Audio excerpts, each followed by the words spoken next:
Je suis sûre que vous avez déjà dit, ou que vous vous êtes déjà dit, mais je leur ai dit 100 fois, pourquoi ils font ça encore? Vous donnez une consigne que vous estimez hyper claire et vous récupérez un résultat complètement à côté de la plaque. Et là, on pense, mais ils font vraiment exprès, ou alors ils manquent d'autonomie. Le vrai problème, c'est que vous êtes victime de l'effet de clarté illusoire. Je vous explique. En 1994, Boaz Kézar a démontré que c'était un bug neurologique.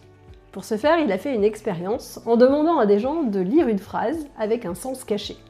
Je vous donne un exemple, il a demandé à des managers, sachant que le travail de la personne qu'ils avaient en face d'eux était mal fait, de leur dire « Oh, quel beau travail !»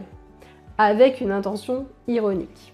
C'est ce qu'ils ont fait. La deuxième personne qui, elle, ne connaissait pas le contexte, a juste entendu la phrase de manière neutre. On a ensuite demandé au manager « Est-ce que vous pensez que l'autre a entendu l'intention sarcastique ?» Et le manager répond « Mais bien sûr, tout le monde l'a entendu. » Ce qui se passe en fait, c'est que vous avez l'intention dans votre tête. Et c'est ce qui se passait pour les gens qui le disaient.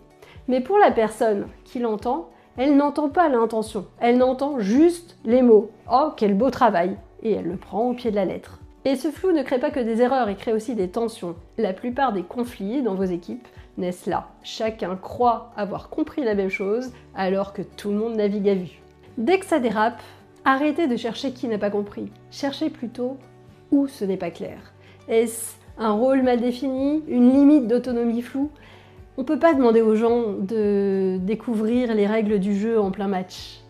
En résumé, l'évidence, c'est le pire ennemi du manager. Si vous voulez que tout roule, nommez tout, même l'évidence, même les choses les plus bêtes comme je le disais tout à l'heure. Et je suis Valérie, votre fournisseuse officielle d'énergie pour changer le monde, et je vous donne rendez-vous demain pour l'épisode 36.